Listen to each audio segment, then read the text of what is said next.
Hello friends, welcome back to your very own channel that is Not So Tech. I am Priyatosh. What I wish to share today, passwords hacking and cracking, is both an art and a science. Passwords are like keys to get access into a system or an account. There are passwords for emails, bank accounts, databases, social media, and everything else that we wish should remain a secret. So let us start with basics. First and the foremost, the hacker gains entry in target system. Probably he is an ex-employee of the organization, or maybe he has a friend whose passwords he knows. Once he gains system entry, then he aims for and gains access to root, that is, the all-powerful command center used for system level tasks. Now he gets the passwords and associated files and removes his traces so that he doesn't get caught. While this sounds simple, it is not. Hackers use sophisticated tools and techniques to get the passwords, which, incidentally, are not readable in plain text form. This is how a typical password file looks like. It is a colon delimited file and contains one line per user. A hacker would be interested in the first two fields, username and password. But there is an X in place of password, which indicates that passwords are put in file named shadow for security reasons. Now let us dissect the first entry and see what it contains. The word Jack before first colon is username. Immediately after first colon and in between two dollar symbols is a number indicating hash algorithm used to process the password. In this case, the algorithm is MD5. But in real life, MD5 is not considered secured enough. Hence, script, bcrypt or SHA-512 algorithms are used to hash the passwords. Then we have the salt value. Salt? What kind of seasoning is this? Okay, hold on for a few minutes. We will come back to it in a short while. Rest of the characters in yellow till the last colon form the hash password, also known as digest. Hash algorithms are one-way functions. If data of any size is subjected to the algorithm, it gets converted into a fixed length digest which is not reversible.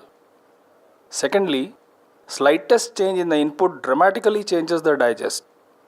This property of hashing is appropriate for storing and validating passwords. Let us see how this is implemented. Plain text password is subjected to hash algorithm, in this case MD5. The resulting output is a fixed length digest like a fingerprint and is stored in a file with other credentials. If hash algorithm is a one-way function, then how do the hackers get plain text passwords from the digest? Or what happens if a user forgets his password? While the user may get a password reset link in his registered email ID, let us visit a site on the net and paste our friend Jack's password hash in the space provided. Complete the CAPTCHA procedure and click on Crack Hashes. Just a few seconds later, there the password is revealed. How did they do it? Well, the technique is simple. Match the hash. Something like matching a million hashes per second. Let us take a look at the technique. Let's say hackers have a table of a billion possible passwords. When they need to crack passwords, they take one password at a time, hash it, and compare if this hash equals the hash being cracked. If equal, they have cracked the password. This is known as password cracking with lookup tables. Hackers use common ways of cracking passwords like dictionary attack and brute force attack. A dictionary attack uses text files that contain words, common passwords, phrases, and strings that can be used as passwords. The file contains huge data of several million words. Each word in the file is hashed and compared with the compromised hash database. If the hashes match, a password is found. In brute force attack, the hacker tries all possible combinations of characters for a given length of password. This does not require any reference table, but it is extremely time consuming as hash is calculated at every attempt.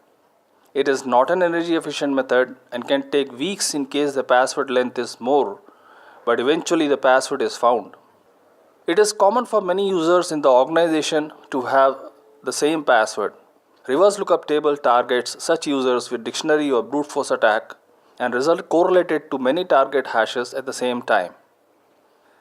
Rainbow tables are a compromise between pre-computed tables and low memory usage. Constructing a rainbow table requires two things: a hashing function and a reduction function. This reduction function is the magic in rainbow tables.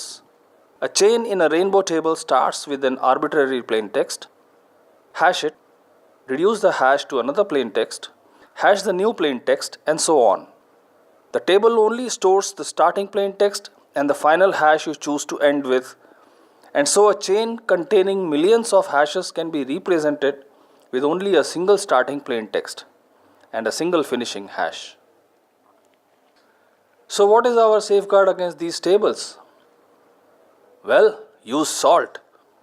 Salt is a random string of characters placed with a password before hashing to make the password difficult to crack with ordinary tables. Our friend Jack's password was so easily cracked, let us salt it and try to crack it again. In the meantime, like salt, pepper is also a random string, but it is kept secret and not stored along with the password.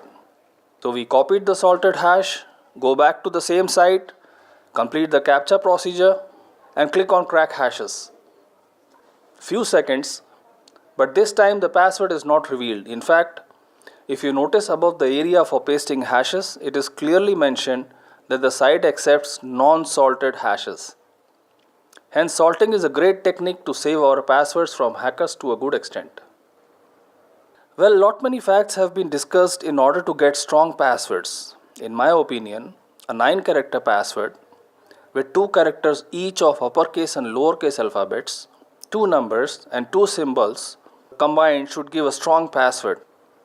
But it is strongly recommended not to use your personal details as passwords, like your pets, family members, PIN code names, house numbers, mobile numbers, card numbers, birth dates, and so on. Well, thanks for watching. Please like and consider subscribing to my channel. Till we meet again, take care. Bye-bye.